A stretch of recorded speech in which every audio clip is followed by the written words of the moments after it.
नमस्कार, मंथन में आप सभी का बहुत बहुत स्वागत है। हम अक्सर जानना चाहते हैं अपने भाग्य के विषय में। हमें बहुत क्यूरियोसिटी होती है, बहुत इच्छा होती है ये जानने की कि हमारे भाग्य में आखिर लिखा क्या है। और यकीन मानिए ऐसी बहुत सारी पद्धतियां मौजूद हैं जो कि आपको आपके विषय में बहुत कुछ बता देती हैं। मजा तब आता है जब हमें यह पता लगता है कि हमारी पर्सनालिटी ट्रेट्स के बारे में भी बहुत सारी जानकारियां छुपी हुई हैं हमारे जन्म तिथि पर, यानी डेट ऑफ बर्थ में। आप लोग जानते ही होंगे कि डेट ऑफ बर्थ के हिसाब से भी प्रेडिक्शंस की जाती हैं। अगर आप जानना चाहते हैं कि आपके डेट ऑफ बर्थ के हिसाब से आपकी पर्सनालिटी कैसी है और क्या बदल सकते हैं आप, तो मेरे ख्याल से ये आपके लिए भी बहुत इंटरेस्टिंग होगा और कुछ बदलाव की तरफ आपके भी कदम बढ़ सकते हैं। आज मैंने सोचा कि मैं इसी विषय पर चर्चा करूं एक बहुत ही प्रख्यात एस्ट्रोन्यूमरोलॉजिस्ट, वास्तु कंसल्टेंट पारुल जी से। तो ऐसा करते हैं, उनसे आज हम पूछते हैं न्यूमरोलॉजी के विषय में कि किस नंबर के पर्सनालिटी ट्रेट्स होते कैसे हैं। अगर आप नंबर 1 हैं तो आप असल में कैसे होते हैं, और अगर आप नंबर 2 हैं तो आपके अंदर क्या खासियतें होती हैं। तो हमारा ये प्रोग्राम ग्रे और व्हाइट दोनों शेड्स को लिए हुए होगा, तो आप बिल्कुल निश्चिंत रहिएगा, सब कुछ आपके बारे में सटीक बताया जाएगा। वेलकम पारुल, नमस्ते। नमस्ते जी, जय श्री राम, राधे राधे। राधे राधे।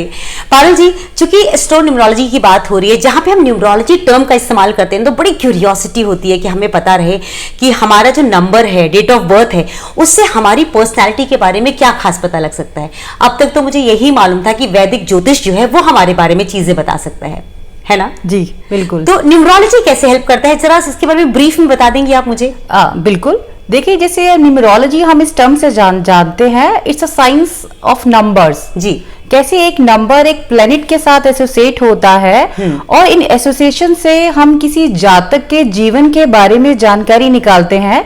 ना सिर्फ जातक के जीवन के बारे में, in fact in a broader term देखें तो हम कहेंगे ब्रह्मांड में जो घटनाएं घटित हो रही हैं उस नंबर का उस पर क्या असर पड़ेगा। जैसे हम आजकल आप सुनते हैं कि 2025 चल रहा है, जो कि नंबर 9 आता है और मंगल का नंबर है।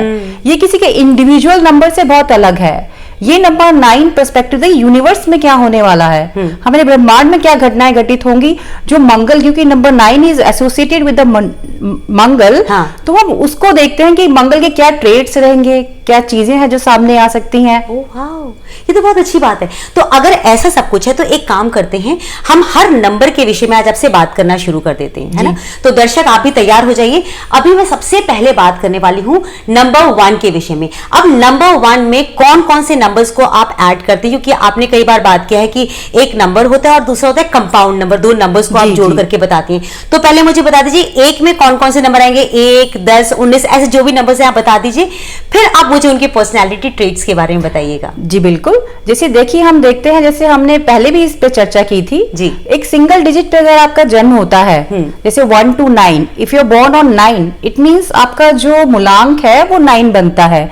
सिमिलरली अगर आप 18 को बॉर्न हुए हैं जी, तो 18 मींस 1 + 8। अब 1 + 8 करेंगे तो वो 9 आएगा। इट मींस अब आपका जो मूलांक है वो नंबर 9 आता है। तो आपके जो ट्रेड्स होंगे वो नंबर 9 के साथ, जो कि मंगल है, हम चर्चा करा है अभी हमने, उसके साथ एसोसिएटेड होंगे।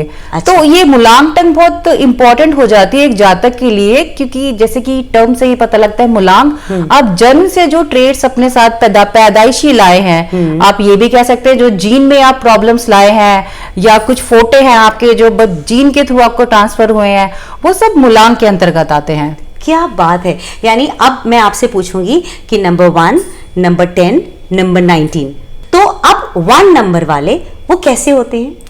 देखिए, हम नंबर 1 पे चर्चा करने जा रहे हैं। सबसे पहले मैं बताना चाहूंगी आपका भी नंबर 19 है, आप भी 1 से रूल होती हैं जी। देखिए, हमारी न्यूमरोलॉजी में जितने भी 1 to 9 नंबर्स हैं, इनको हमने एसोसिएट किया है प्लैनेट्स के साथ।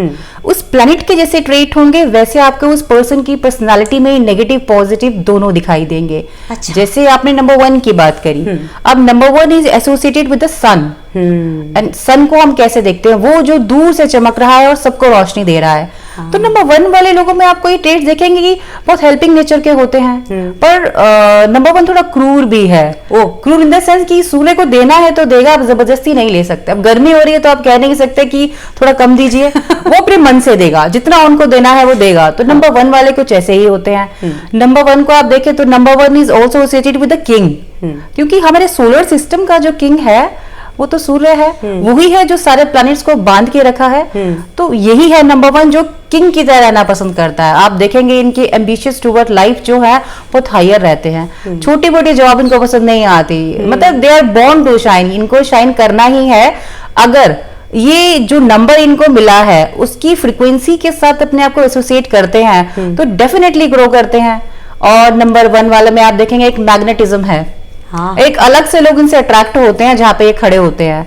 अब आप इसको अगर सूर्य से भी मिलाएंगे तो जान पाएंगे जितने भी प्लैनेट्स हैं वो अपनी धुरी में जो घूम रहे हैं वो ग्रेविटेशनल पुल जो है वो तो सूर्य का ही है ना, मतलब तो सारे सूर्य के चारों तरफ घूम रहे हैं। तो सिमिलरली नंबर वन वाले के पास आप सारे आएंगे, वो हेल्प के लिए आएंगे। इनफैक्ट आप देखेंगे इनकी कम्युनिकेशन स्किल्स बहुत अच्छी होती हैं क्योंकि वन कम्युनिकेशन स्किल्स को भी रिप्रेजेंट करता है।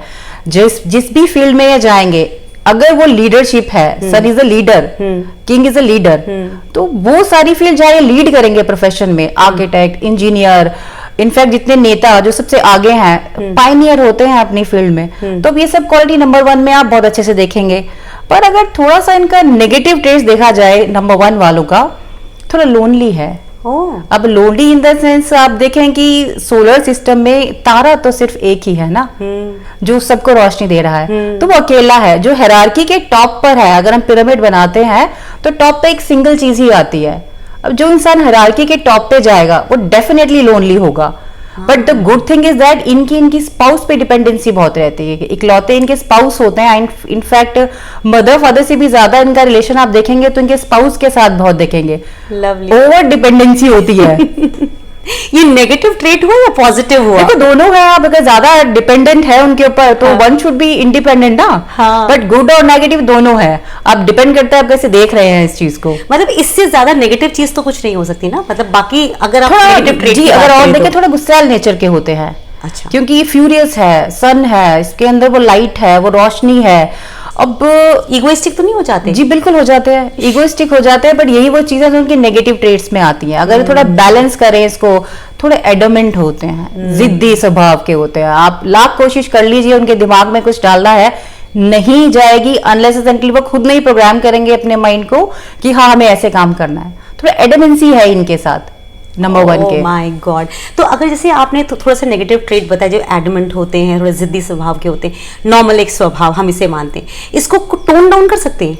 जी बिल्कुल कर सकते हैं। देखिए अगर आप 19 बॉर्न है या मूलांक 1 के अंतर्गत आ रहे हैं, हाँ। तो अगर सूर्य की जो ट्रेट्स आपको मिले हैं आप उसके अकॉर्डिंगली कोई ऑक्यूपेशन चुनते हैं या अकॉर्डिंगली अपना लाइफस्टाइल रखते हैं तो डेफिनेटली उस फ्रीक्वेंसी के जितने भी पॉजिटिव ट्रेट्स हैं आप अपने अंदर समाहित करते हैं। लाइक फॉर एग्जांपल आप समझिए आप सूर्य से गवर्न हो रहे हैं बट आप पंक्चुअलिटी नहीं है आप में, जो बेसिक चीज सूर्य का टाइम से उगना और टाइम से जाना बैठना, तो आप देखेंगे अगर आप टाइम के पंक्चुअल नहीं है, पंक्चुअलिटी का मीनिंग ये नहीं कि आप अपनी टाइम की परवाह करते हैं, आप दूसरे के भी टाइम की उतनी ही परवाह करते हैं, तब हम मानेंगे कि हाँ पंक्चुअल हैं। ये एक बेसिक चीज हो जाती है जो हम रेमेडियल पार्ट में नंबर 1 वालों को देते हैं कि प्लीज आप सबसे पहले इसको करिए, उसके बाद में हम देखेंगे क्या रिजल्ट्स आते हैं। लवली।